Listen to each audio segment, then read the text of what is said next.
She wasn't waving. She was pointing at my wife like she'd just spotted a fugitive. "She's carrying weapons!" Barbara shrieked into her phone. I saw her take guns into the cabin.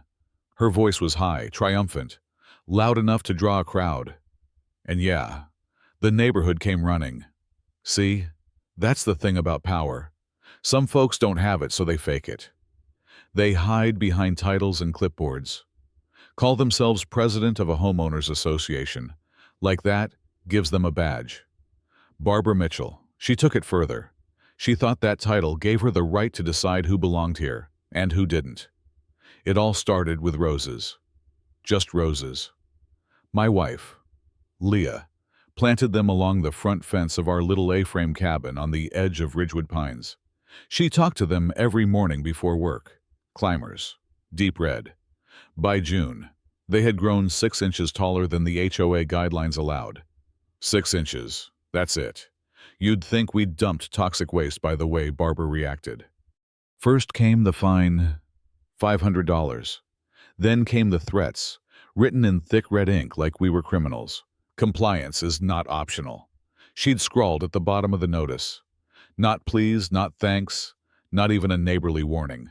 Just pure, smug authority. And then came the rally. She stood outside with her signature beige pantsuit and her overpriced sunglasses, dragging 3 neighbors out like unwilling jurors.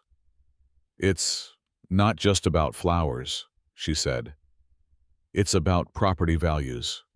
It's about decency." I watched them nod, hesitant, tense. I saw it in Mrs. Carter's eyes, regret. She clutched her sweater like it could shield her from complicity. When I stepped outside to talk, she met my gaze briefly, then lowered hers. Her lips trembled, but she didn't say a word. 72 hours. Mr. Grant. Barbara barked. After that, we escalate. I should have trimmed them. But something about the way she delivered that line loud enough for everyone to hear, smug, like she'd already won, made me pause. Leah had poured love into those roses. They were hers. And this wasn't about plants. This was about control. Still, I cut them, for Leah's sake, and just like clockwork. Barbara appeared on her porch, coffee in one hand, phone in the other. "That's more like it," she called. Her voice oozed satisfaction. That was the first clue something deeper was going on. The second, the security camera she'd mounted, aimed straight at our door. Not illegal, but definitely intentional. I caught her waving at it one afternoon as we came back from the store. Like she was starring in her own little detective show. Then came the garbage fines. The porch light complaints. Our wind chimes too loud. Apparently. And every letter came with her handwriting. Her commentary. Her twisted sense of justice. One Sunday afternoon, I caught her across the street, clipboard in hand. Watching Leah clean out the trunk of her car after a trip, black duffel bags, military-grade zippers. Barbara leaned in like a hawk. She watched every move. Leah glanced back once, calm as always, and said, "She's building a case." I chuckled. Leah didn't.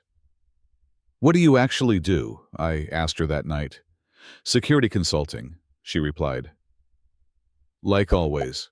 "You said that before." I pushed. "But what kind of security?" She hesitated, then shrugged. "The kind that keeps people safe. That's all you need to know." It hit me right then, 2 years married. And I didn't really know what Leah did. Not entirely.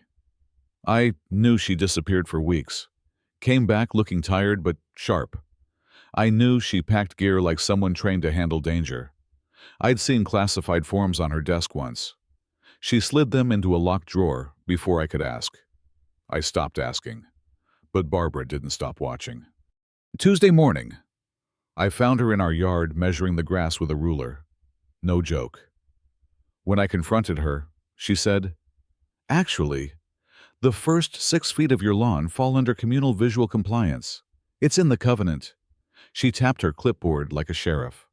That weekend, Leah returned from another trip. Her bags were heavier this time. She went straight to the bedroom and locked the door. When I walked by, I glimpsed what looked like federal forms, serial numbers, seals, a thick folder marked "Do Not Duplicate." She caught me looking.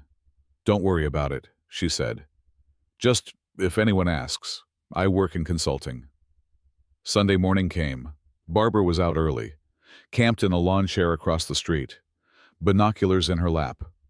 Leah loaded the car. Barbara's phone came out instantly. She started recording. "You should show your ID," I muttered, nervous now. "This feels off." Leah just smiled faintly. "Let's give her what she wants." An hour later, Barbara called the cops. She actually yelled into the phone, like she was reporting a national threat. "Guns. She's bringing guns into the cabin. Suspicious activity. Mysterious bags. She's dangerous." And the street filled again. This time, people looked less curious and more uncomfortable. Mr. Harris whispered something to his wife and walked away. Mrs. Carter was there again too, fidgeting. Her eyes darted between Barbara and us. She took a step forward, then stopped. She clenched her fists. I saw it. I saw her wanting to speak. But then, Barbara glanced at her. And Mrs. Carter stepped back, her mouth shut tight, guilt blooming in her eyes. Police pulled up within minutes. Leah didn't flinch. Barbara waved her arms. "That's her. She's been acting weird for months. I bet those bags are full of illegal weapons." Officer Martinez approached. "Ma'am," he said calmly, "can I see some ID?" Leah opened her wallet slowly and handed him a badge, a federal badge. He paused, examined it, walked back to his car. The silence was unreal. Even Barbara went quiet. People stopped talking. Kids stopped playing. It was like the whole block had forgotten how to breathe. Then Officer Martinez came back. "Ma'am," he said slowly, looking at Barbara, "you just called 911 on a federal agent. It was like watching someone unravel in real time." Barbara's face drained of color. Her mouth opened, but no words came out. Her clipboard fell to the sidewalk with a clatter. And for a moment, she just stood there, frozen, broken. Officer Martinez didn't raise his voice. He just added, "Making false reports against federal personnel can have serious consequences." Barbara's knees buckled. She reached for a mailbox to steady herself, and no one stepped forward to help her. Later that week, word spread like wildfire. She called the cops on an FBI agent. It echoed through every fence post and group chat. People started talking, remembered the fines, but the threats, the fear. Even her former supporters fell silent. That Saturday, the HOA called an emergency meeting. Everyone showed up. Barbara tried to speak. Her voice shook. Her gaze stayed fixed on her notes. She muttered something about protecting standards. But no one nodded this time. Mr. Harris raised his hand. "She threatened to fine me for leaving my truck parked too long." Mrs. Carter finally spoke. She told me visitors during Christmas were excessive, one by one. The stories came out. The board voted for a full audit. Every fine, every enforcement, every HOA dollar spent. Barbara was removed unanimously. 3 weeks later, the neighborhood voted Leah in as HOA Security Chair. She won 22 out of 25 votes. Barbara sat in the back row, pale and silent. When Leah's name was announced, she slipped out without a word. But not before I caught her looking back at Leah, eyes wide, mouth tight. Like she still couldn't believe the story had ended this way. Leah didn't smile. She just stood there, calm and composed, like she always had been.